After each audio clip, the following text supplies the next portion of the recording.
ugu horeyn dhibka wuxuu ka imaaday iyo adeega iyo isfahan la-aanta, naxariis la-aanta, qalafsanaanta waa dhanka dhaqanka oo dhinaca ah familka oo dhinaca qoyska wada jooga labada qof ninka ragga iyo xaaskiisa marka ugu horeyso noloshooda sida ay ku bilaabatay intii macaaneed unbuu kala socday ninka ragga iyo xaaskiisa mararka qaar dhibaatada markay imaato marka xanuun yimaado marka gabadhaas ama ay mar ay umuleyso tagto ama markay tahay inay walac tahay intaba sida badan ma arki jirin mana la nooleen sida dhaqankeena uu ahaan jiray marka hore inkastoo waayihii dambe wax badan la kala fahmay oo la kala faa'iiday marka insha Allah kusoo dhawaada barnaamijka bismillaah assalaamu calaykum waraxmatullaahi wabarakaatuh waa cafiifa iyo mar kale janalkeena cafiifa janal kusoo dhawaada dhammaantiin walaaladii waa idin salaamay meel walba aad joogtaan jimca mubaarak jimca kariim ilaahay jimcada fadligeeda iyo wanaageeda na waafajiyo dhammaanteena meel walba aan joogno ilaahayna inteena xanuunsan ha caafiyo inta dhimatan ilaahay ha u naxariisto inta dhibaatooyin kala haystaan ilaahay ka dulqaado dhammaan ummadda islaamka ilaahay ha u naxariisto qaas ahaan ummadeena Soomaalida ilaahay ha u naxariisto hana tuso wanaagga iyo khayrka insha Allah kusoo dhawaada maanta waa barnaamijkeena talo iyo tusaalo qaybtiisii afaraad oo aan kusoo qaadanayo maxayda dhaqanka dhanka qalafsan oo ah labada qof wada joogto waxyaalaha dhibka ka yimiday adeega ka imaada dhanka ragga ah naxariis darrada qaarkood sida badan mooda ahan laakiin wixii oo loo badan yahay dhaqankuna u badnaa in laga hadlo ay fiican tahay maadaama markii dambe ay wax isbedbedeleen oo dadka sida la wada ahaynin oo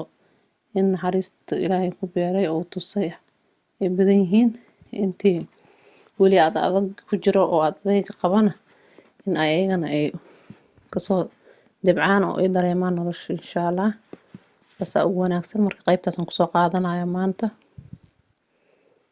markii horeba waxa aan aniga aan u sababeeyay oo aysan ragga aysan u dareemin badanaa naxariista dhanka in ay nolosha la fahmaan qofka ay la nool yihiin oo ay u naxariistaan oo markii ay xanuunsan tahay markii ay dhibaatooyin kale ay ku jirto inta badan waa nolosheeda dhanba waxay u dhaxaysaa nolol aad u adag waaye mar ay iska tahay walaa mar ay uurey tahay mar ay umul tahay mar walba howl ay ku dhex nooshahay ma ahan mar ay caadi si degan ay u nooshahay ma jirto waa mar walba waxbay u taagan tahay gurigaas aas-aaskiisa waa ayada waxa lagu nool yahay waa ayada waxa lagu degan yahay waa ayada marka aad ay howlaheeda u badan yihiin marka dhaqankeena marka hore waxaa sababta u ahaa oo ilaa hadda ragga uga dhaadhici ilaa in ay dhankaas ay ula fahmaan dumarka oo ay naxariista ugu muujiyaan waxaan u sababay yani oo ayna tahay dhaqankii marka horeba noo ahayd dhaqan oo ilaa haddaba ay noo tahay oo ninkan markii gabadhan loo soo guuriyo loo soo aroosiyo gurigaas lagu wada noolaado muddo ka dambe hadday gabadha xanuunsato tusaale hadday walacdo kale reerkeedii ay aado la yiraahdo intaa lagu haynaa gabadhu way xanuunsan tahay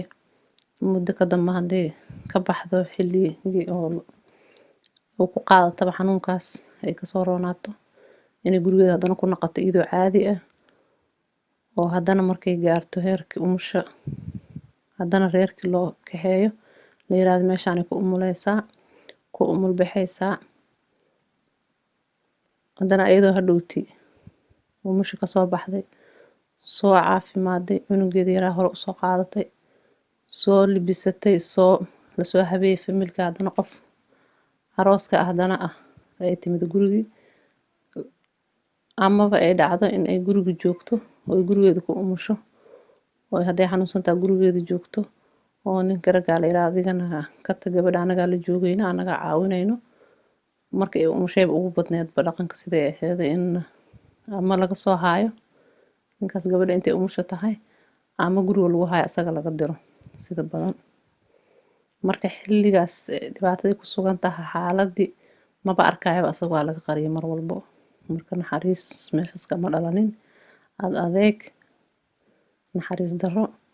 intaba meesha ka imaanaya waxaa la rabaa labadan qof markay isla nool yihiin in ay markii la faraxsan yahay farxad la isla dareemo xanuun markay tahay xanuunka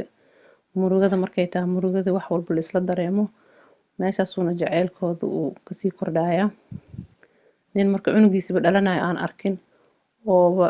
asigoo cunugii loo soo libisa gabadhii oo loo soo libisa lagu soo celiyey fooshi aan wax ka arag meel cunug ku dhalanayo aan arkin naxariis maba laga sugaayaba. marka aad adeega meeshaas ka imaaday waxa u sababan waa dhaqanka. marka dhaqamo dhinacyada qaldan in laga saxo uu ku fiican yahay maba ahanba sidii qof ka ajnabi in laga qariyo gabadhiis markay umulaysa la yiraahdo anagaa soo umulinayno anagaa keenayno waxa fiican oo asaga garab taagnaado asaga dhibaatada la dareemo inuu xanuunka la qaybsanayo dareensiiyo naxariisti marka asagana naxariisa ugu beermaysa ayada. laakiin mar walba gabadhiyo caafimaad qabto arkaya dhibaato ayna ka muuqan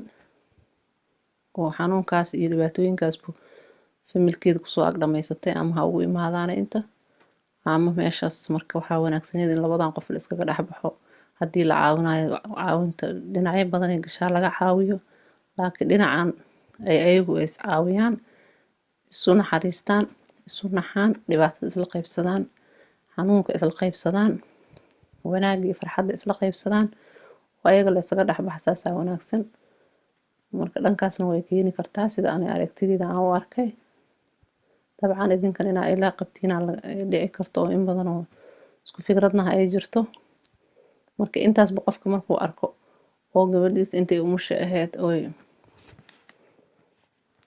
umusho kale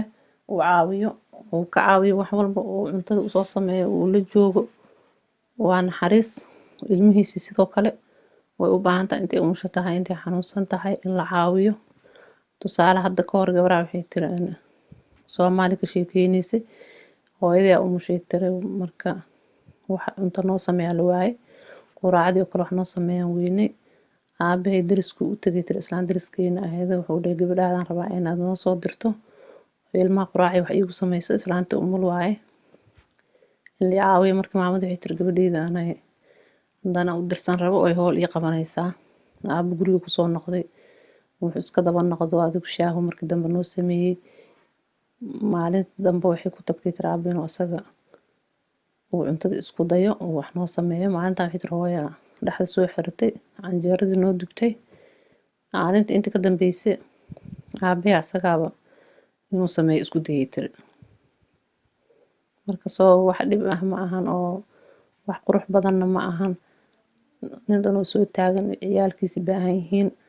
aan waxba digsi dib u saari karin aan canjeeradii iyo wixii loo baahnaa usoo samaysan karin asagoo intaa la eg dariska aadaya ilmaha la igu kariyo waa dhaqanka. marka dadka dhaqanka qaybo badanaa jiro dadka dhuminayo waxyaalahaas oo kala dhici karo wax wanaagsan ma ahan. marka waxa fiican in meelahaas oo kale la iska saxo in waalidiintana markii gabadha iyo maxay ahayd ninkeeda ay wada joogaan dhinaca maxay ahayd haday noqoto dhinaca gabadha iyo dhinaca ninka haday noqoto kusoo dhex ordaayo oo